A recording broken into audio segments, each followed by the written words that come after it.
Hi, I'm Jack Canfield, your host for Talking About Success. Welcome back to our final episode tonight. And I have an amazing guest who's written one of the more interesting books I've ever read. It's called 3 Years in Ethiopia, How a Civil War and Epidemics Led Me to My Daughter. It's one of the more well-written memoirs that I've ever read. It's full of great insights as well as a really, you just keep turning the pages. So a little about my guest, Dr. Cornelia Davis. She prefers to be called Connie, so we'll call you Connie. Thank you. Is a renowned epidemiologist who's worked for more than 30 years in 20 African and Asian countries, stamping out disease outbreaks of smallpox, malaria, meningitis, HIV/AIDS, and avian flu. And I've heard some other things when we talked today. You were all over the place there. And no, really, you've dealt with everything. I love you. We'll just start with that. I think you're amazing. You're doing really good work. So I want to ask you the first question. How did you end up as an I think you trained epidemiologist. How did you, and I think you trained to be a pediatrician. Yes, was it? I did 3 years residency in pediatrics at USC County Hospital.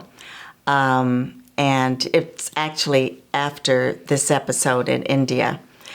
I was finishing up my pediatric residency, and I wanted to work 1 year overseas before settling down in clinical practice, do something for humanity.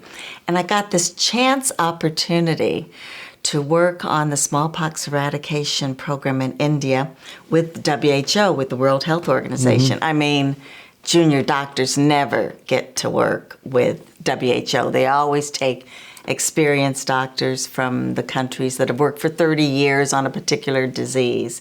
But they needed young doctors that they could send up into these remote areas that had no amenities, no hotel, no restaurants, and who would follow the methodology. So these were areas that were not following the methodology, and they wanted it done because they wanted to eradicate a disease.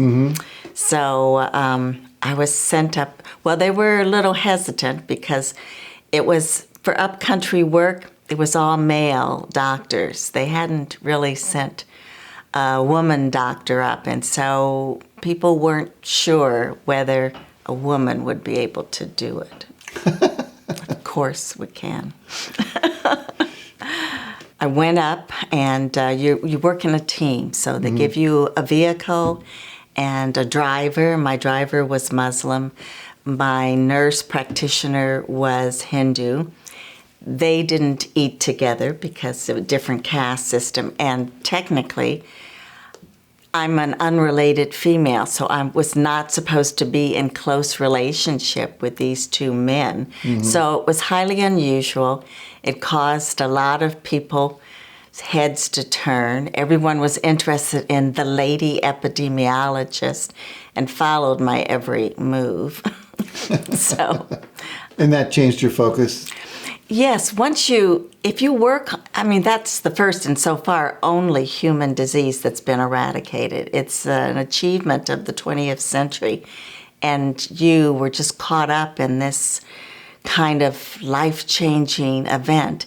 And after we did it and eradicated it in India, how can you go back to pediatrics? I was thinking, what other disease can I work on overseas, international public health? And that changed my whole focus.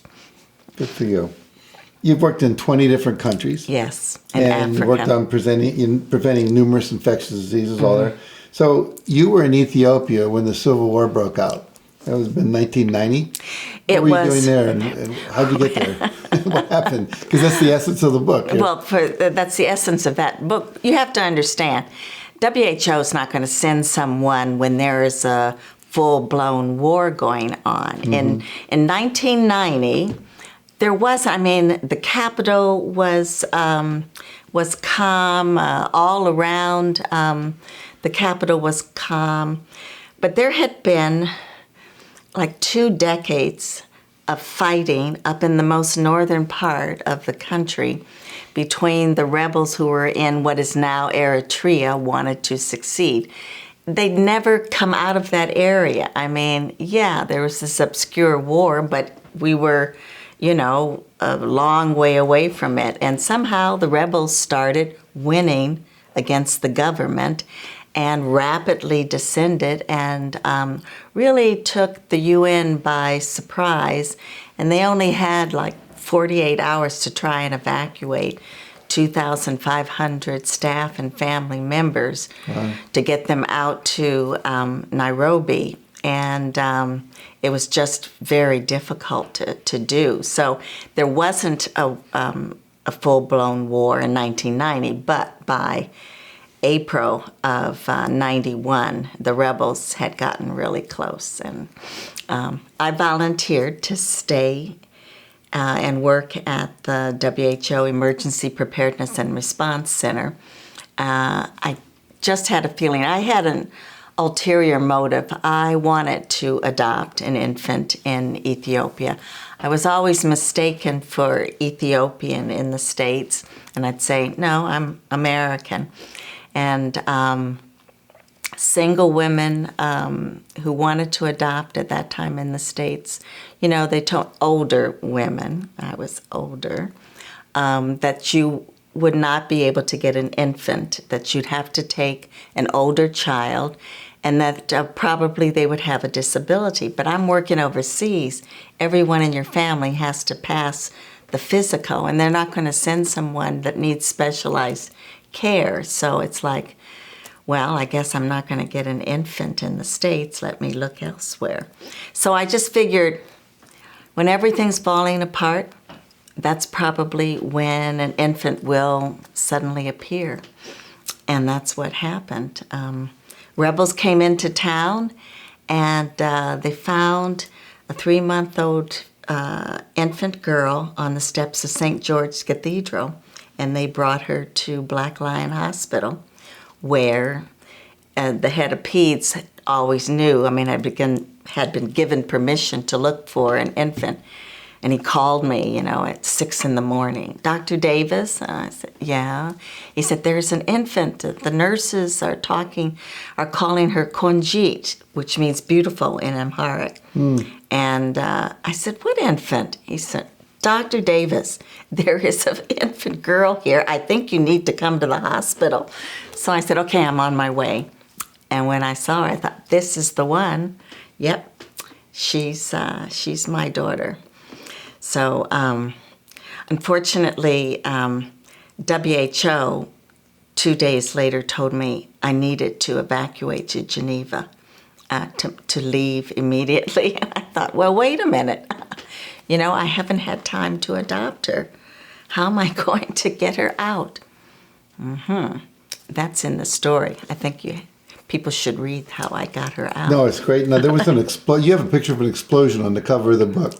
Talk about that. Okay. Well, what happens here is that the government forces obviously had lost the battle. The rebels are in town, and so they want to destabilize the new government. And so nobody knew that the government had an underground depot, ammunition depot, in the city. And so when they were leaving, they threw these grenades in to make the explosion. And, you know, when I saw that explosion, the first thing is they were trying to make the big gasoline tanks blow up that are above ground. And there was a huge fire, which woke me up from the rental home I was in, because all of a sudden at 2 a.m, your house is like it's lit up. And I thought, what is going on? So I went outside, and there's this huge flame, and I thought we were under curfew. Do not leave your house before 7 a.m. So I thought, we're going to get burned up. And then there was this explosion, and I thought, the Ethiopian government has an atomic bomb? I mean, that's the first thing that looked like it, an atomic bomb. I can't believe it. And then I thought, Davis, you're stupid. Why are you watching this? There's going to be a huge force, you know. And the next thing I knew, I was on the ground, the roof of my house, all of the windows and shutters were blown out. And I thought, whoa. And then all these rockets are coming out. And I thought, I'm finished here. This is like, wow, I'm not getting out of this one, you know. Well, as I was reading through the book, I haven't read the whole thing, but I've read quite a bit of it. And it's a page turner for starters. I think you're an excellent writer, and won't give away what happens to the book because we want people to read it. But I think all of us, as we were sitting around talking about this, went, "This has to be a movie." It's that good. It's that powerful. It has all the elements of self-awareness, what's going on, in the world, your own journey to adopt your daughter, and the chaos of civil war going on, and it's really well written. It's I highly recommend you read this book, 3 Years in Ethiopia. And you're also now available as a speaker. You speak about, let's talk about your speaking topic for a minute, because you talk about it's like risk and regret. So talk about that. Well, I think what I'd like people to take away from the book is that you need to listen to your intuition. You need to follow that gut feeling of what should I do? Do I stay? Do I go? And that if you follow your intuition, then there will be times when you need to take risk, calculated risk. But it's better, risking is better than regretting. At the end of life, the main thing that people are, when they are asked, do you regret anything? It's that they didn't take opportunities, they didn't take risk. And so, they'll never know what could have happened if they had done that. So I think that, for me, yes, you get out of your comfort zone, but it's really important to take risk so that you don't end up regretting that I should have done something, with my life. And I think that everyone is presented challenges. What do you do with those challenges? How do you make them opportunities? Well, you're going to have to move out of your comfort zone in order to face those challenges. Now, if someone wanted to hire you, I think your story is inspirational. There's a lot of wisdom in it. It's inspiring, it's uplifting, it's motivating. Where would they find you? How do they contact you if they wanted to bring you in as a speaker?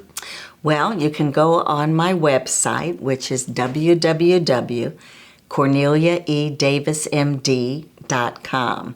And on the website, it will give you various ways of how to contact me for speaking engagements, where I'm primarily talking about determine what you want to do, and it takes persistence and follow through, and it's not going to always immediately occur, but if you want something, like I wanted to adopt an infant, and so I was willing to stay there because I felt she's going to be coming anytime soon.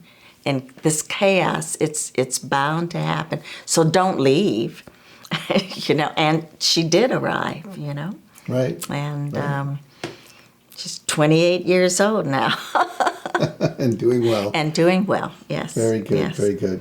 Well, I think you're, I don't know the word I want to say, but you're one of those iconic people who's lived an amazingly adventurous but also impactful and powerful life, and now you're sharing that with other people, how their life can also be one where they actually live the life of their dreams as well, and not look back on their deathbed and go, oh, I regret I didn't do that.